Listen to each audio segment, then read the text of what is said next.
Seats aren't available for non-family, so you'll have to stand.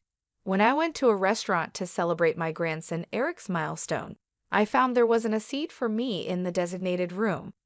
As I exchanged glances with the relatives who arrived at the same time, Olivia, the wife of my eldest son Jacob, threw a shocking statement at me. I felt a rush of anger, but a tap on the shoulder from my brother Patrick calmed me down.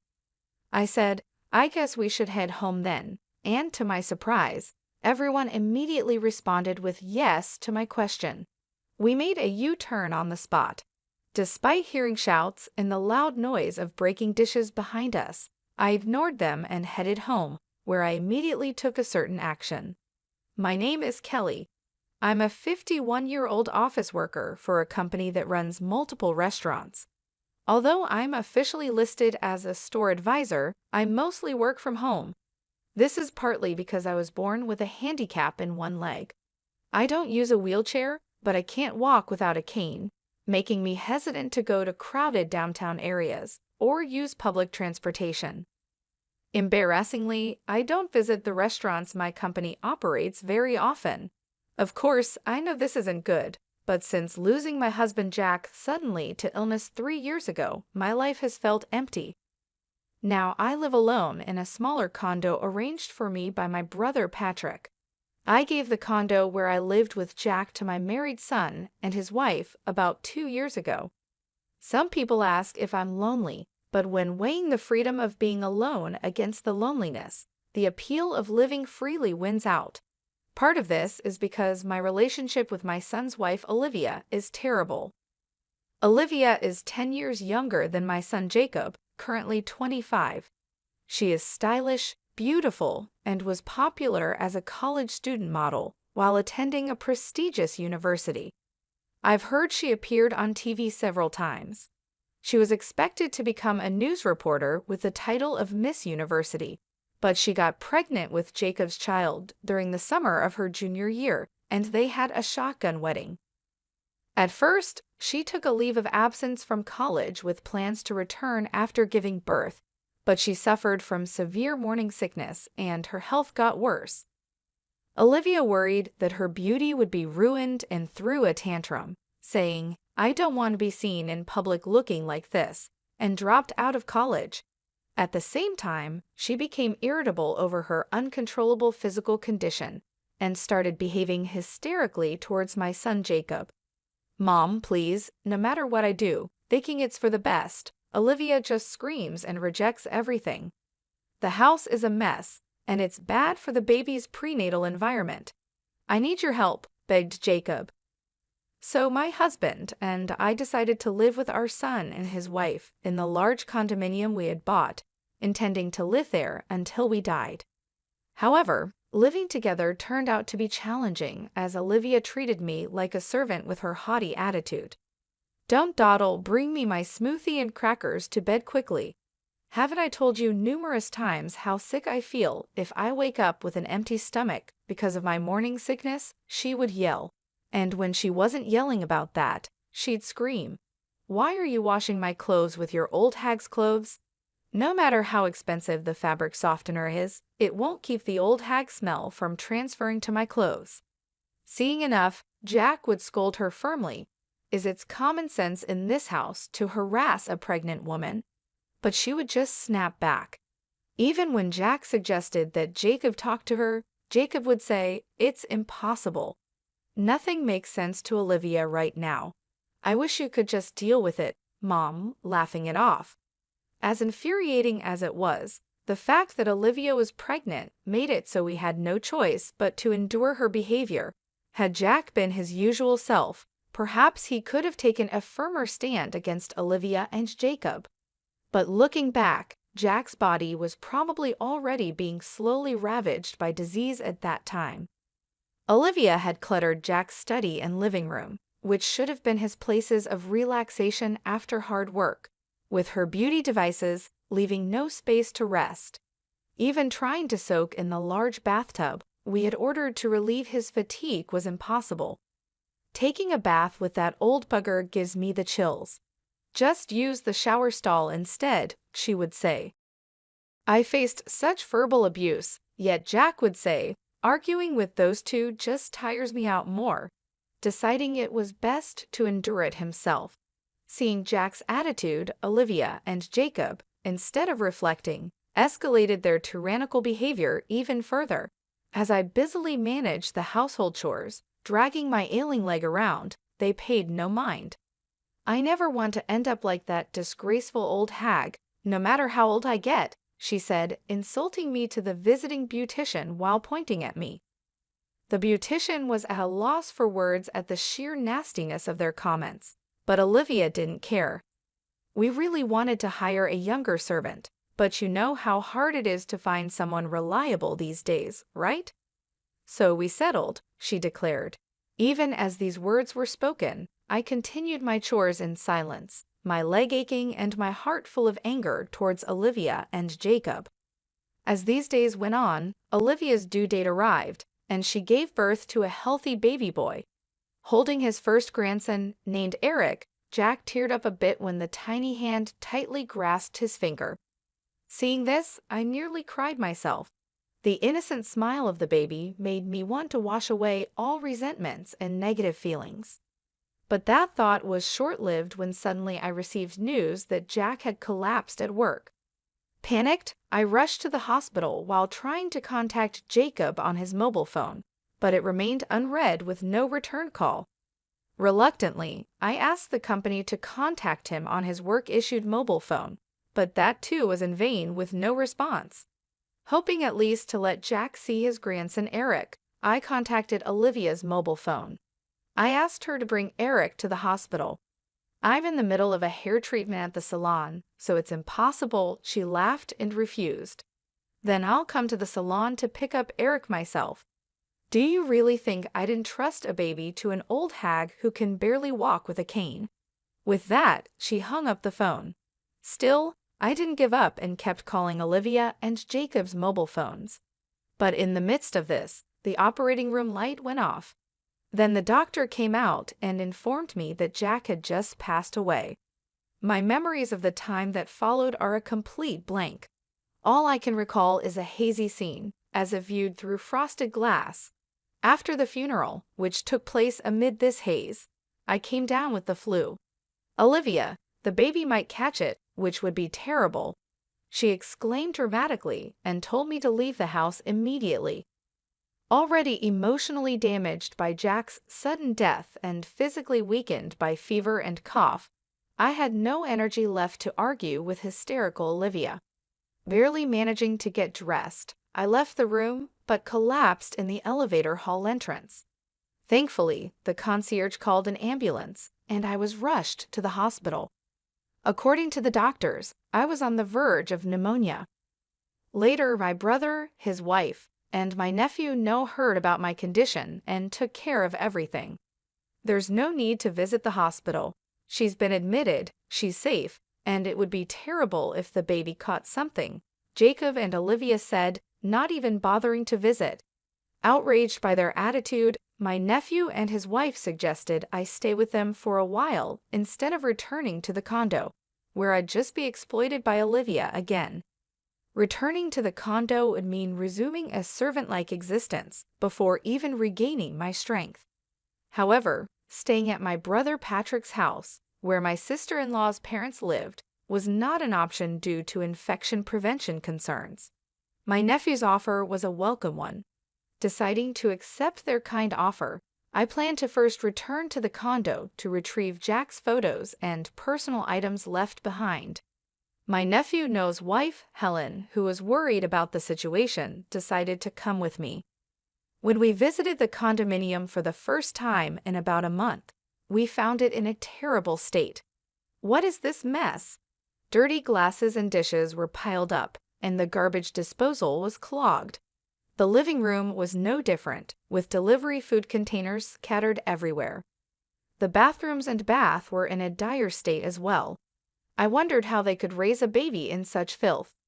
As Helen and I stood there in disbelief, Olivia, apparently already drunk though it was just past 3:00 p.m., returned with a couple of friends. Noticing us standing in the living room turned into a garbage house, Olivia looked surprised for a moment, but then quickly put on her usual smirking face and said, "So you're finally back. Then get to cleaning this room right away." It got all messy because the old hag slacked off.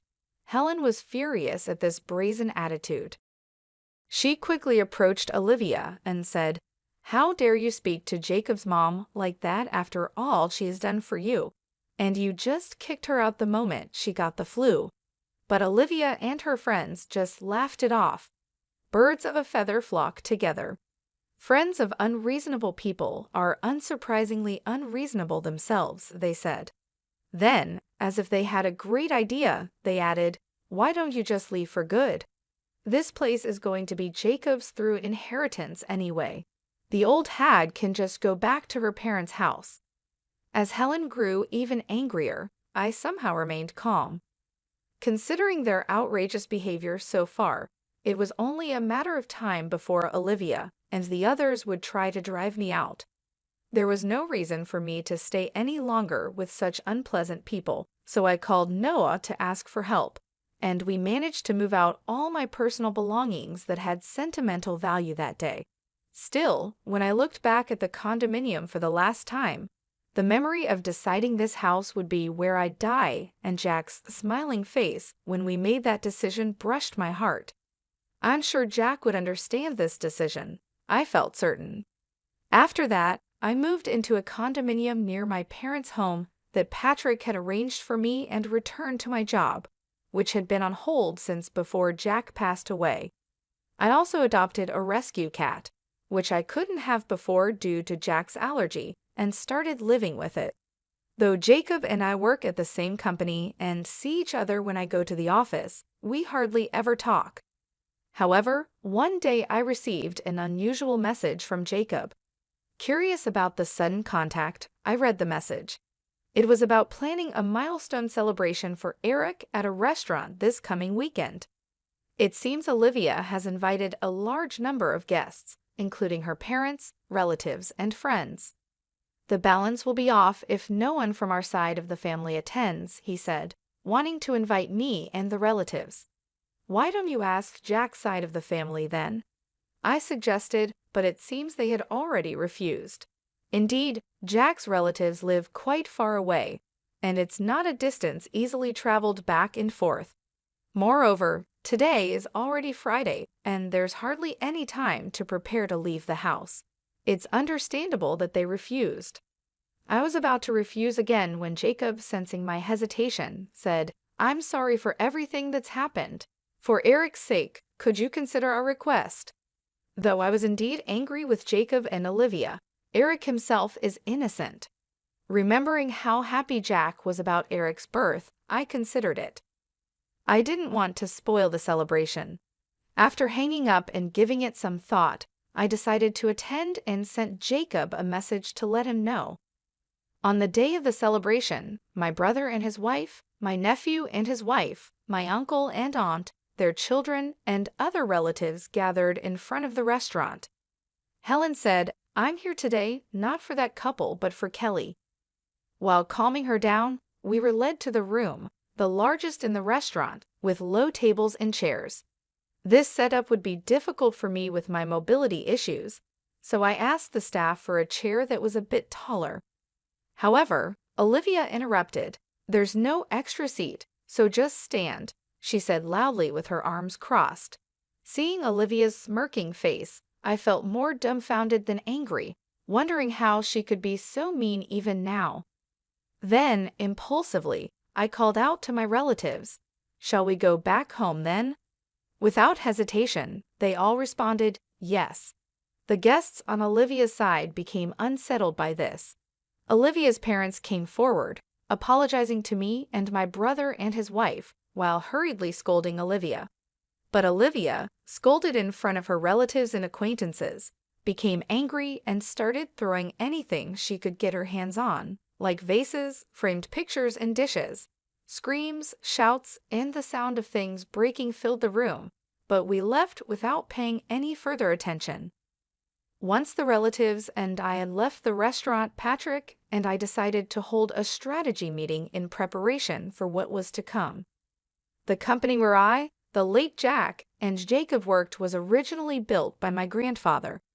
It's a family-owned business where our relatives own more than half of all shares, with my real brother Patrick currently serving as the CEO. Jack was Patrick's close friend since college and joined the company at Patrick's request after graduating. He married a woman who was a clerk there and had a son, Jacob. But after a long illness, his wife passed away when Jacob was in the 8th grade. Patrick, seeing Jack juggling work and home life alone, suggested I marry him, probably concerned about my future due to my disability and lack of social connections. Initially hesitant, I was swayed by Jack's words. "I'm a single father with a child, but I intend to take good care of you. Would you become part of our family?" Jacob, who became my stepson, neither showed hostility nor warmth towards me, his new stepmother. Believing it was unreasonable to expect more from Jacob so soon after losing his mom, I resolved to do my best as a stepmother when Jacob was about to graduate from college. "I want to work at the same company as Dad and Mom," Jacob said, which moved me to tears. However, this peaceful period ended when Jacob had a shotgun wedding with Olivia. After living with Olivia for a while, I couldn't ignore her domineering behavior and decided to have Jacob firmly speak to his wife. I waited for Jacob in the company's underground parking lot, but instead of seeing him alone, I saw Jacob with his arm around a married colleague, unaware I was standing just a pillar away. They were getting intimately close.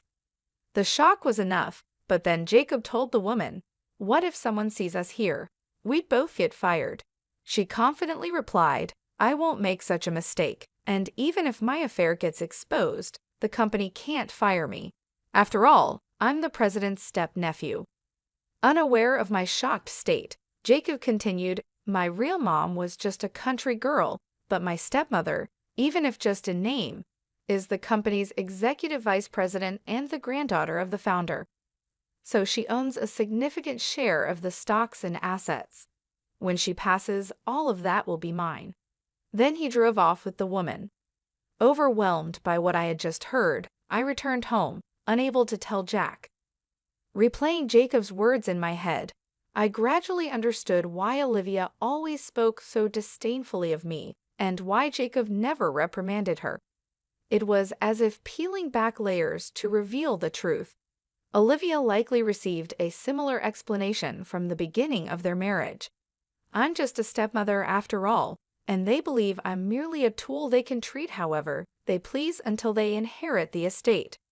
Both Jacob and the grandchild yet to be born feel they are entitled to everything. But there's a truth neither Olivia nor Jacob understands. In reality, Jacob and I haven't gone through an adoption process.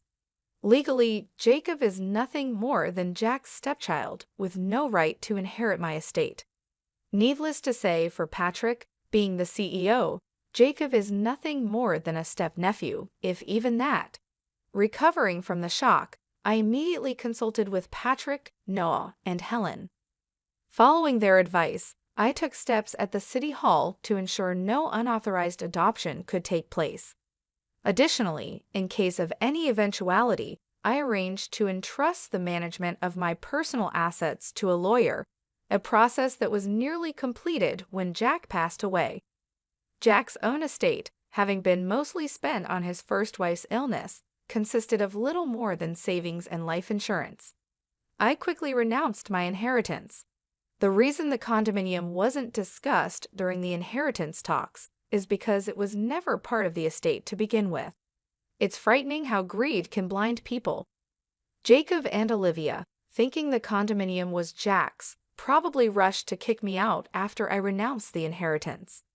I backed down quietly, not just because I wasn't in the best of health, but also because I pitied young Eric and didn't want to disrupt his living situation drastically.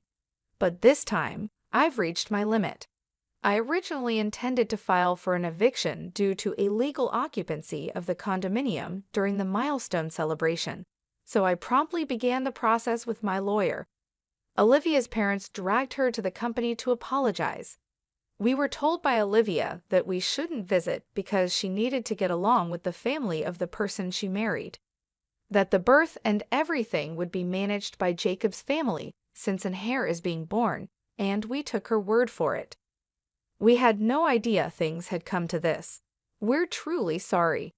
No sooner had they been let into the living room than they apologized over and over, but it was too late for regrets. Hearing the commotion, Jacob also came running. I had no idea my wife could be this unreasonable. I truly am sorry for what I've done to Mom, he said. But when Olivia started crying, he said to her, "We're getting a divorce. Take the kid and get out of that condominium." The look he gave me, almost growling, truly sent shivers down my spine. Seeing my reaction, Patrick looked at Jacob with a cold gaze and said, "You know that store is part of our company's chain, right? Considering the fuss you've made, you'll both be paying for the damages. As for you, stay home until you receive an official summons from the company." He then firmly kicked everyone out of the reception room. Afterward, Patrick began preparations to fire Jacob, consulting the company's legal advisor right after the milestone celebration incident. He was furious, saying, "Not only is Olivia's disgraceful behavior appalling, but Jacob's negligence in letting her run wild is just as bad. They even destroyed store fixtures and decor. Firing him is only natural, right?" Though he was initially adamant about firing him immediately, the other executives calmed him down, explaining that a disciplinary dismissal made in anger could disadvantage us in a lawsuit. So we turned to a law firm known for its capable lawyers.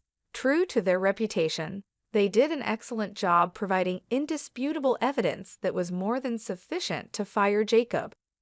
2 weeks later, Jacob, temporarily relieved from house arrest, was summoned to the head office meeting room, seemingly prepared for his dismissal. Perhaps he had gathered some inside information. Despite arriving with a lawyer, the sheer number of attendees overwhelmed him. As Patrick, sitting at the center of the board, began, "It goes without saying why we've called you here today. Your dismissal has been decided." Jacob braced himself, clenching his fists. "Mr. Jacob Miller, you are hereby dismissed." Patrick, acting as president, began reading the notice of dismissal to Jacob. His lawyer immediately objected.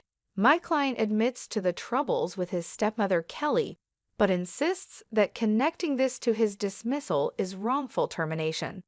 A voice rose. Glancing at Jacob beside him, he seemed quite pleased, nodding in agreement. "There's no excuse for my ex-wife's rudeness at the recent milestone celebration, but that was a private matter. Isn't it wrong to fire me over it?" he argued. Then, conspicuously placing a voice recorder on the desk, he said, "I'm also prepared to report this as harassment to the media, if necessary," with a smug face. Hearing this, Patrick and the other executives remained silent. Jacob mistook their silence for victory. "You're aware of the public backlash against companies that violate compliance, right? Are you sure you want to fire me knowing what will happen?" he provoked further. At this point, Jacob's lawyer, not showing the expected signs of disturbance, but rather a hint of a smirk, seemed puzzled. Yet Jacob, ever so confident, failed to notice. Patrick then asked in a deeper voice than usual, "Oh, so you wish to continue working with us? That's a hard pass. However, if you wish for me to leave the company amicably, a certain amount of money as a settlement would be necessary," Jacob said, leaning forward on the desk with a smirk as if to challenge the surrounding executives. But in the next moment, laughter erupted spontaneously from everyone present. Some were even laughing so hard that tears formed at the corners of their eyes. Taken aback by their reaction, Jacob quickly turned red and began cursing foully. His lawyer frantically tried to calm him down. "The dismissal notice naturally includes the reasons for dismissal. I'll explain them now, and if you have any objections, we can discuss them afterward," Patrick declared, his presence overpowering Jacob and his lawyer into silence. Both sat down. Then a group in dark suits stepped forward, bowed slightly, and turned on the electronic blackboard in the center of the meeting room. Immediately, the screen displayed screenshots of pages where wine exclusively imported for group participating restaurants was being sold on an online marketplace. Next, the screen showed an enlarged photo of the wine seller's icon. The moment it was displayed, Jacob stood up quickly. "This isn't me," he exclaimed in desperation, turning pale, and for good reason. The photo used for the icon was a cropped selfie of Jacob. The screen neatly displayed the original photos alongside an image match rate of 101% written in red. Facing the lawyer, still unable to grasp the situation, a man from the group of dark suits stepped forward, introducing himself as part of the law firm hired by the company. "Let me explain the reasons for the dismissal notice. The reasons include embezzlement, harassment, undue pressure within the workplace using his executive position, leaking confidential company information, unauthorized absences, tardiness, loafing, and damaging the company's reputation through inappropriate use of a company car," he explained smoothly. He further added that the company's legal and accounting departments had been secretly investigating rumors of the wine, supposed to be sold exclusively in stores, being traded online. In the process, they identified the source account and, collaborating with the police and other relevant parties, discovered that the account was linked to Jacob's online banking account. Additionally, the inventory management department uncovered the existence of double books. Upon questioning, several employees confessed that they had been coerced into participating in the illegal activities by Jacob, who implied they would be fired if they did not comply. As this explanation unfolded, Jacob was sweating profusely, but his complexion turned even paler at the next images displayed. It was a video, seemingly taken secretly with a mobile phone, capturing Jacob as he subjected female interns and temporary staff to sexual harassment and unbearable words. Jacob's lawyer, standing by, couldn't take his eyes off the repeating video, mouth agape.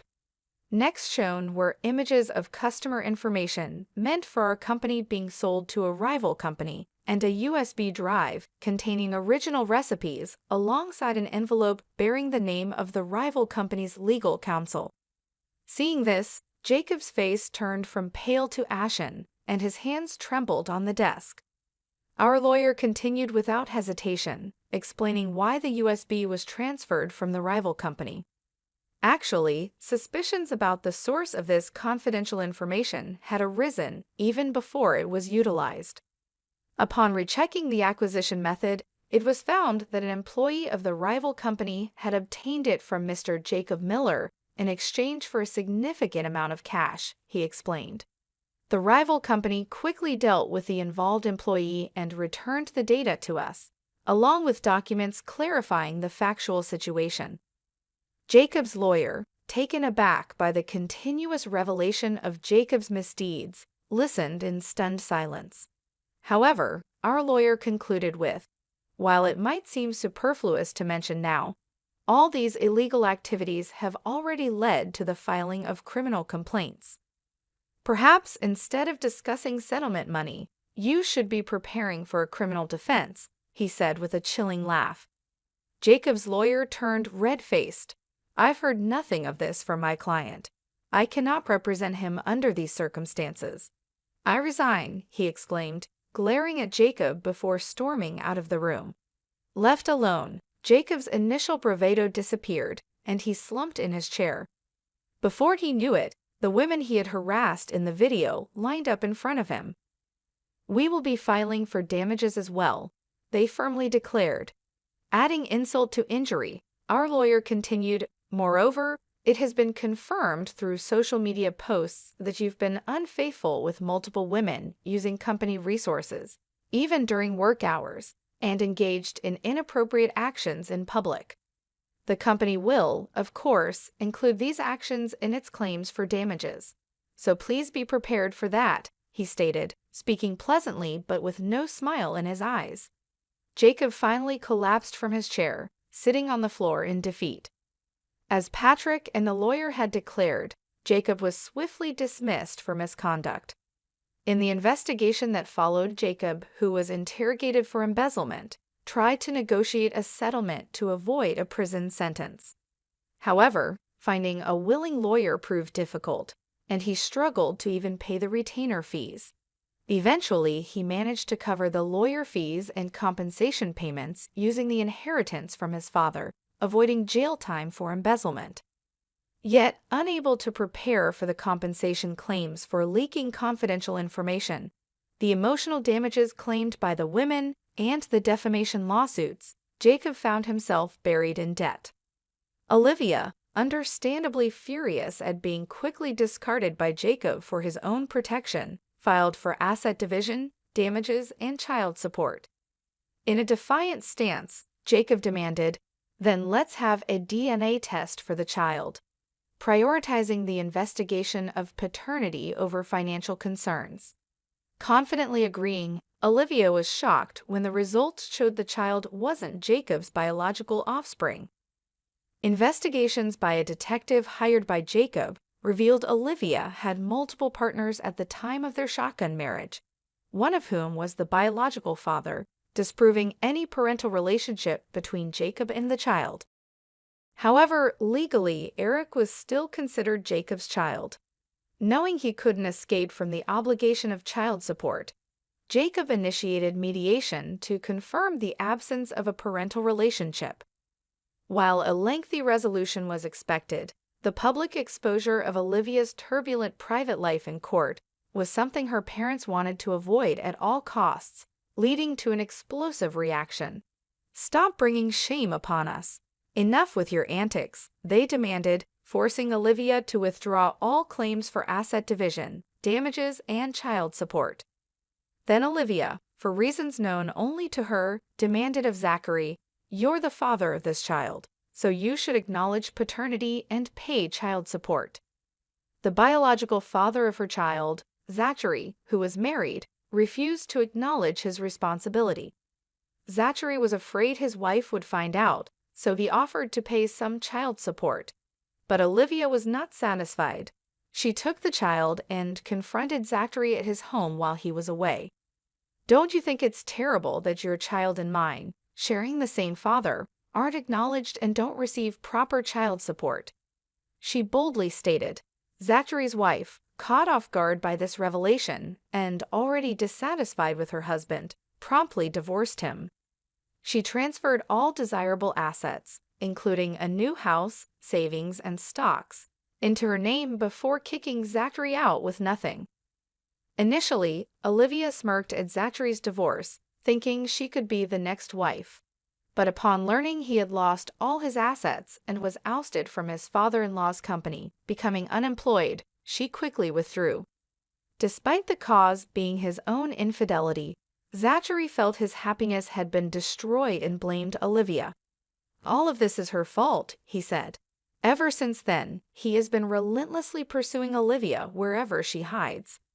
Terrified by his obsession, Olivia's parents, to avoid collateral damage, took in only their grandson Eric and disowned Olivia, kicking her out of their home. Left with nowhere to go and no one to turn to, Olivia resorted to night work to support Zachary, now a drunk and unemployed, as I was informed by a detective I had hired for a follow-up investigation. Meanwhile, Jacob, after all the trials had concluded, was left with a mountain of debt and alimony payments. A claim for me for the restoration costs of the condominium seemed to be the final blow.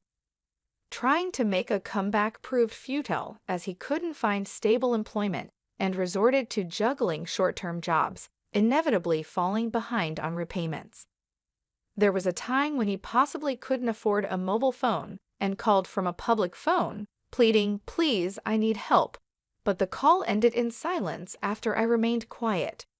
Rumors suggest he was last seen being taken to a work site by barely legal debt collectors, but his whereabouts since then remain unknown. As for myself, taking this experience into account, I've become more actively involved in work. I used to think of myself as a decorative executive, a burden to my family, contributing nothing. However, during this ordeal, the company's female employees encouraged me.